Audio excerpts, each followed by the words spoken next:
Hello, my name is Melissa Brett. My husband John and I own and operate Welden Hardware here in the center of Simsbury on Station Street.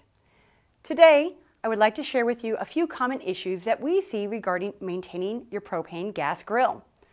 We've been selling and servicing grills for many years, and many grill owners do not realize that there are maintenance tasks that should be done every year. Now, on an older grill, you may think you have peeling paint on the inside of the lid. It's not paint.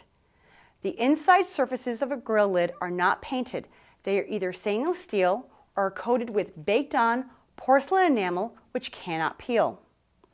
Here we took a picture of a grill that was recently in our shop for service, and the customer thought it was peeling paint. What you're noticing is a deposit of grease and smoke that collects during normal use.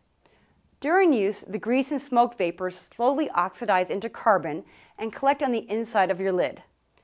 This deposit will eventually peel, and it looks very similar to paint. The peeling normally starts in the center of the lid and spreads outward. It may come off in sheets or flakes and is shiny on one side and dull on the other. These carbon deposits are not toxic, but you might want to regularly remove the buildup. Fortunately, the peeling is easy to remove. Simply brush off all the loose particles with a brass brush before you start grilling. To prevent future buildup, after every grilling session, while the grill lid is warm, not hot, wipe it with paper towels or a mild soap and water solution. Another common issue that we see is that a grill won't get hotter than 300 degrees, even with all the burners on high.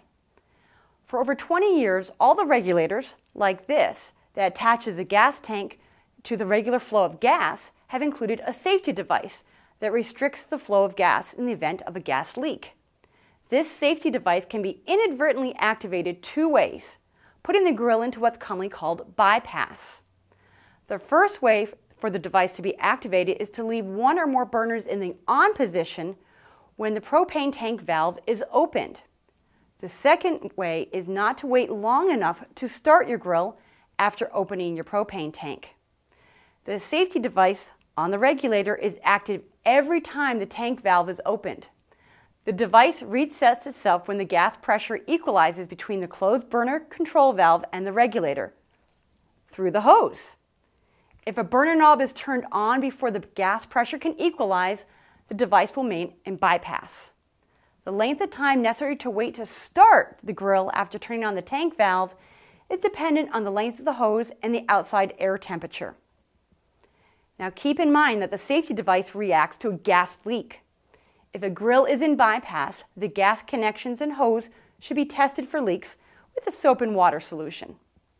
If the grill is in bypass, after checking for gas leaks, follow these simple steps to get the grill out of bypass. And you should also use these steps every time you start your grill. Make sure your propane tank is closed. Turn off all the burner control knobs, and make sure your side burner knob too is off if you have one. Now, with starting your grill, open the grill lid, turn the propane tank valve until it's completely open, wait at least 10 seconds, and then turn on your front or main burner to the high or start position. Press the igniter until the burner is lit. Now you can turn on the remaining burners to high, close the lid, and the grill should preheat to 500 or 550 degrees in about 10 or 15 minutes. Now, if this doesn't work and your regulator hose is not leaking, you may need to replace the regulator. It's a very simple process. All you need is an adjustable wrench to remove the hose from the grill and put a new one on. Going forward, make sure you turn off all the burner knobs when you're done grilling. Then you should close the propane tank valve every time. A question we often get asked at our store is, does my propane tank have an expiration date? Yes. All 20-pound grill-style tanks have a date stamped on the collar that represents the manufacturer date. Any tank that exceeds 12 years from the manufacturer date is considered expired and is illegal to be filled at that point. Many stores, such as ours, offers free recycling on old or expired propane tanks. Now, at least half a dozen times a year, we hear of a customer's grill catching on fire after not being used for a time. Most people don't know that almost all gas grills have a spider or insect screen that need to be inspected and cleaned at least once a year. We've had several customers who never done this and had what's called a flashback, which is very dangerous and can cause your grill to flame up on the outside. To inspect the spider and insect screens, you'll be able to access the burners, and you may need to remove the control panel of your grill. In this picture, you can see the end of a burner tube with some screening around it. That's your insect screen. If there's dust or dirt on the screens, remove the burners to clean the screens, which is usually attached with 1 or 2 screws. Lightly brush the insect screens with a soft bristle brush, such as an old toothbrush. Do not clean the insect screens with hard or sharp tools. Do not dislodge the screens or enlarge the screen openings. And lightly tap the burners to get the debris and dirt out of the burner tube. Once the insect screens and burners are cleaned, put back the burners.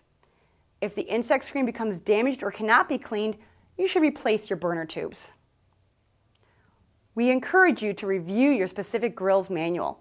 There are regular maintenance tasks that can extend the life of your grill and keep you safe. If you have any questions about your gas grill, don't hesitate to ask us.